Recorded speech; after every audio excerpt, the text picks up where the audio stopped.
All right, ladies and gentlemen, welcome in to week 4 of the Lowdown. Last week's record was 11-4, bringing the yearly record to 29-10.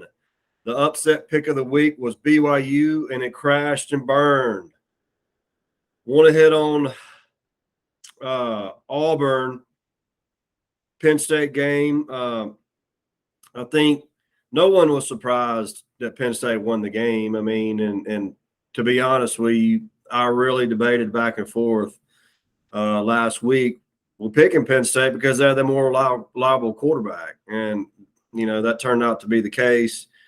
But I'm going to say this for about the third or fourth year in a row now, Auburn still does not have an offensive line. I mean, we saw a couple of years ago in the Super Bowl when Patrick Mahomes played the Tampa Bay Bucks and their dynamic pass rush, and he just couldn't operate. I mean, this guy, one of the best guys in the NFL, and he couldn't operate. I think he ran behind the line of scrimmage for over like 400 yards behind the line of scrimmage because he was running for his life. With that said, Auburn quarterbacks were sacked 6 times. I think there was 11 tackles for loss, another 11 pressures. So that's about 30 plays behind the line of scrimmage. That can't happen, and you're not going to have success with that happening. I mean, it's just plain and simple. It's not going to happen. You're not going to have success when a team can live in your backfield. It's just not.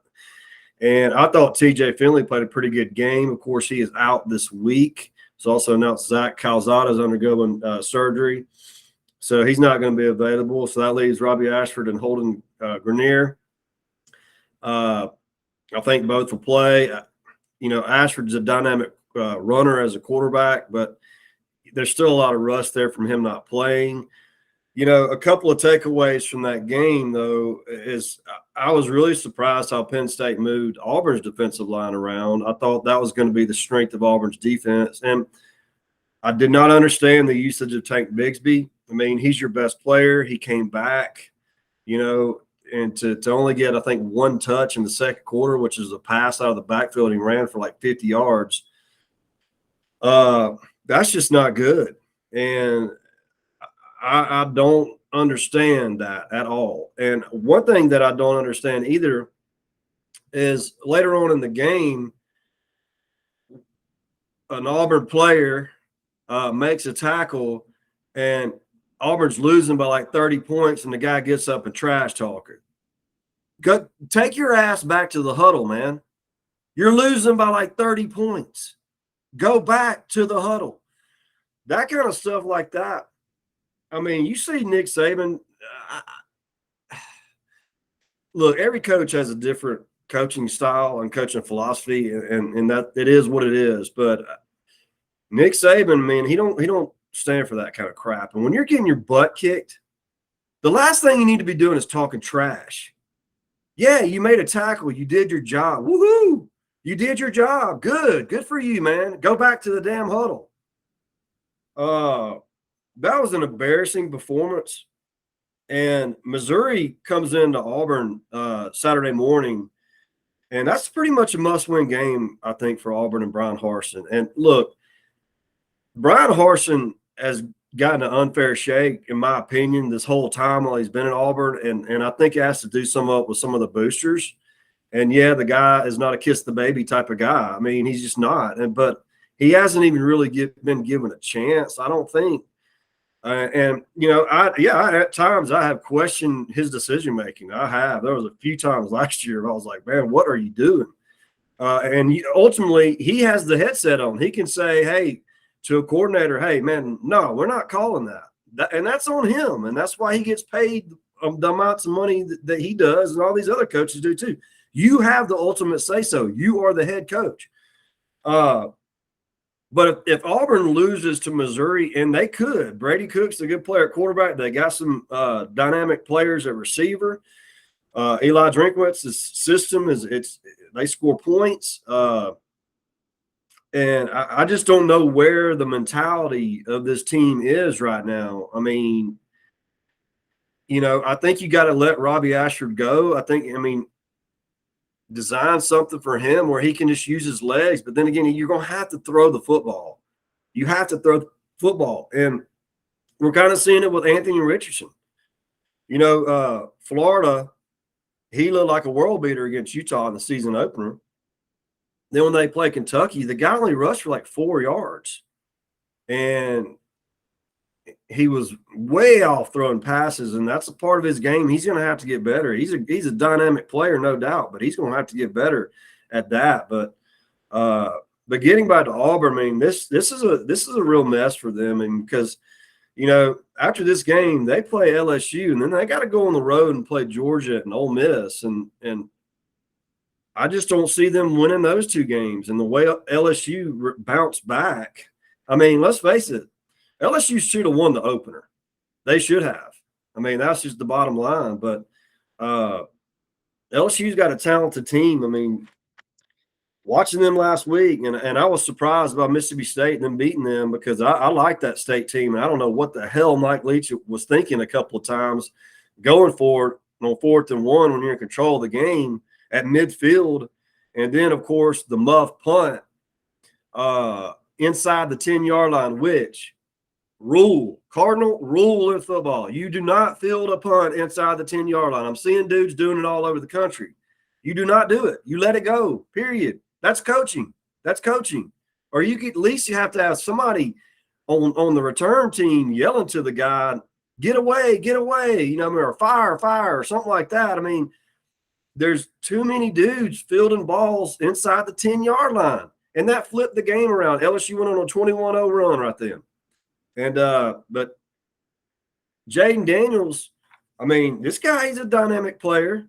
He was running around, making plays, throwing the ball well. But that's what I think Auburn's going to have to do with Robbie Ashford or Grenier, whatever they do at quarterback. I mean, and because if Ashford can't get it done early in that game, you gotta try somebody else. You have to. I mean, you're in that desperate of a situation. So it's a real mess there. If Auburn loses, though, I don't know.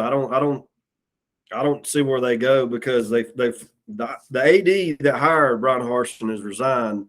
There's people behind the scenes that want him gone already, and that's another thing too. When Nick Saban got to Alabama, the same kind of stuff was going on in Alabama that's going on in Auburn. You have people that have a lot of money, and it's good to have a lot of money and try to give to the program, try to give back to the school. That's a great thing. But when you have multiple people trying to stick their hands in the athletic department and run things, that's a problem. It is a problem. And Nick Saban, when he got to Alabama, he cut that stuff off, because some guy that's a billionaire, I mean, has that dude ever played football before? Has he ever played baseball before? I mean, has he ever played athletics before?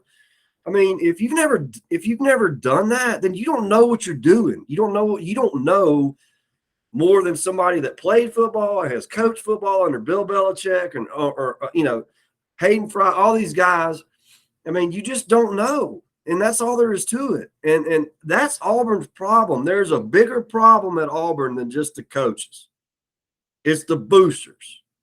And like I said, it's good to want to give back to your school, where you're from and all that, but stay out of the athletic program. And Auburn's going to have to hire an athletic director that's got a little bit of alpha male in him, that's going to say, no, you stay out. I'm running this. I'm making decisions when it comes to this program, because this has been going on down there for a long time. And it needs to stop, because all it's doing is hurting the program.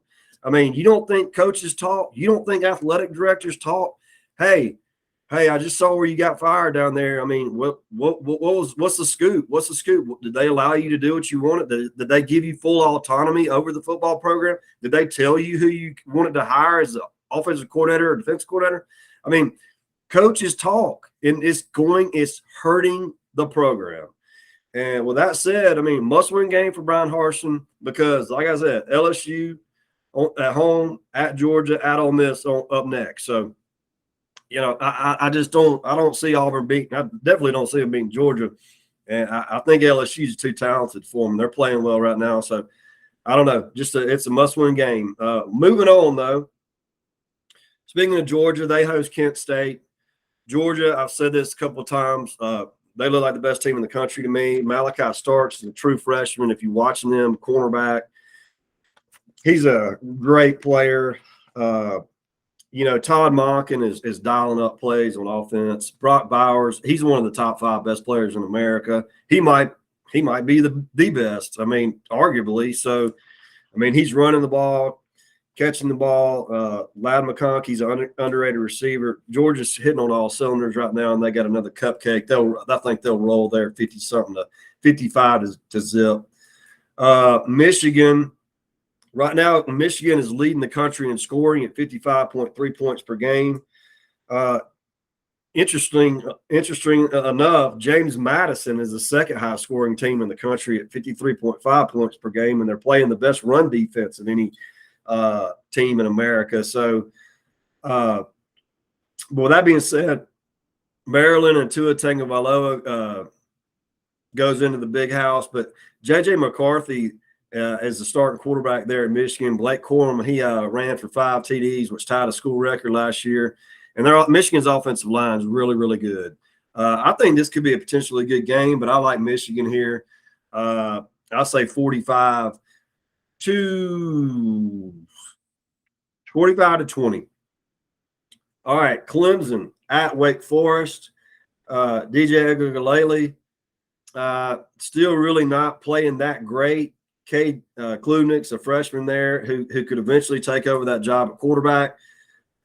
Sam Hartman there at quarterback for Wake Forest. That Wake Forest offense is good, and they can score points. Christian Turner's a really good running back for them. A.T. Perry's a big 6'5" wideout. I think this is going to be a good game. I think Clemson defensively is really strong, and I'll give them the edge there. And I like Clemson to win this game. I'll say 30 to 27.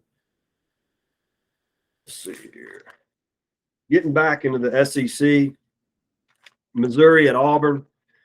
Like I just talked about, Auburn's in trouble right now, and they're going to have to really dig deep to pull out a win here. I just don't know. I think this is going to be an entertaining game. With Auburn's quarterback situation, I just don't see them winning this game. I don't. I think Missouri goes in there and wins the game, and I'll say Missouri 30, Auburn 27. Mississippi State, they host Bowling Green. I mentioned Mississippi State. I still like them as a team. I didn't understand some play calling on Mike Leach's part, which he usually does that once or twice a year. He just kind of goes off script, and you don't know what he's doing. But I think they bounce back against Bowling Green. They'll win 48 to 14. All right, hitting the big 2:30 game, Florida at Tennessee. Look, Hendon Hooker and Cedric Tillman, I think they're the best quarterback, wide receiver, pass combo in the country right now anyway. And all those, nobody's really giving Florida a chance in this game. But I think if Florida is to pull the upset here, Anthony Richardson's going to have to be the man, and he's going to have to do some damage on the ground. Tennessee, when they played Pitt got after him pretty good, but Pitt's a talented team. But something's telling me that Tennessee, this is their time, and I think they're going to win. And I think it's going to be, I think this is going to be a high-scoring game. I'll say Tennessee 38, Florida 28.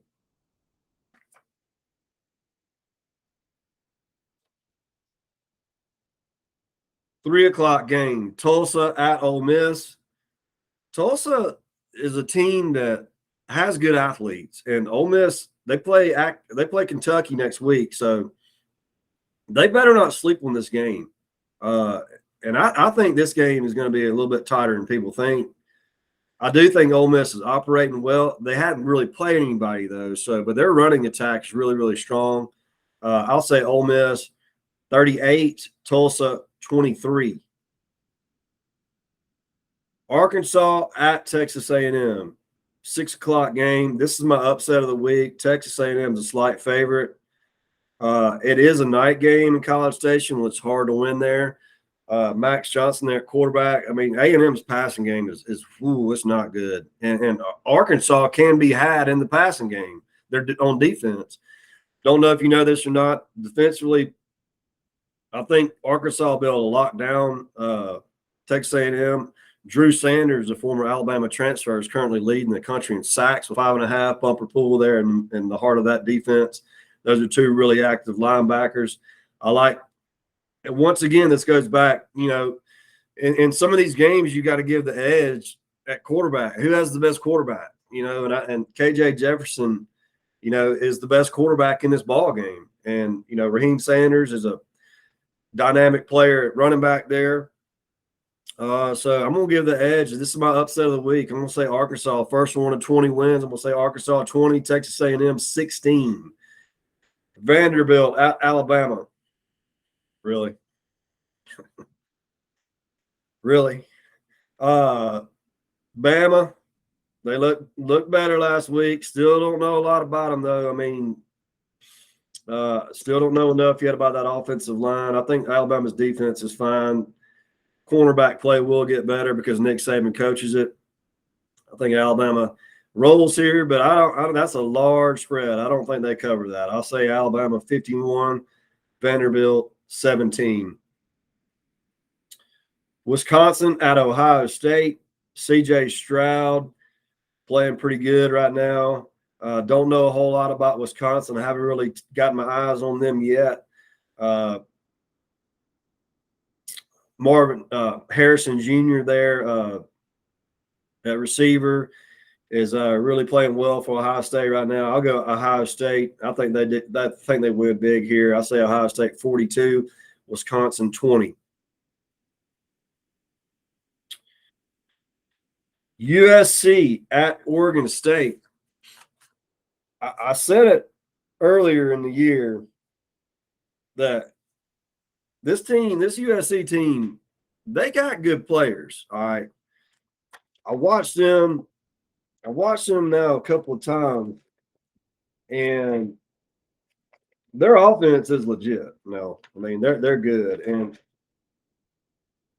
there's two guys to watch for on their defense. Solomon Byrd, defensive end. He's good. And Eric Gentry, the linebacker. This dude's 6'7".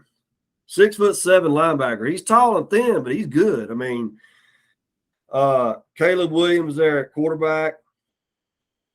Mario Williams, good player. Austin Jones, good player. USC's running game is really good. Oregon State, though, Oregon State's a pretty good ball team. I just don't know if they're going to be able to score enough to upset USC.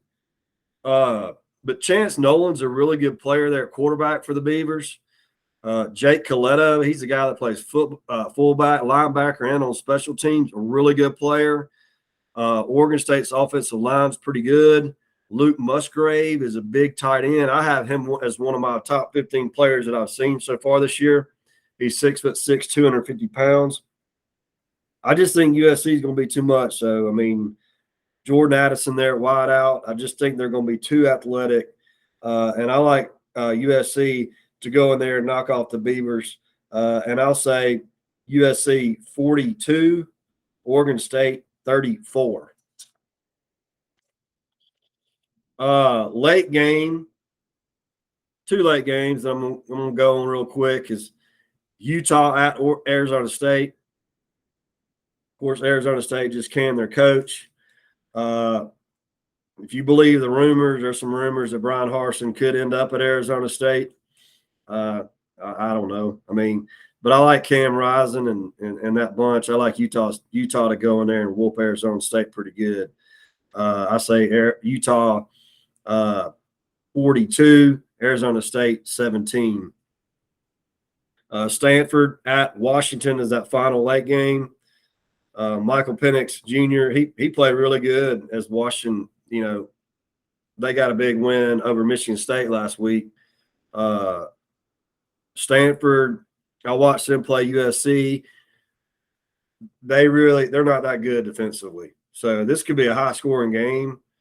I'll take a Washington 42, Stanford 32. All right, guys. It'll be interesting to see what happens this weekend. Not that great a slate of games this week, but follow my stuff on lowdownsports.com. I put up my SEC rankings earlier this week. I'm going to do that every week. I'm also covering some Falcon stuff that I'm going to do weekly. Doing videos on my Out and Up, on my podcast, and doing some work for Field Level Media. So check them out, fieldlevelmedia.com. They do a great job of previewing and recapping games for the NFL, college, MLB, all that. So until we meet again, good luck to your teams this week, and we'll talk to you soon. Thank you.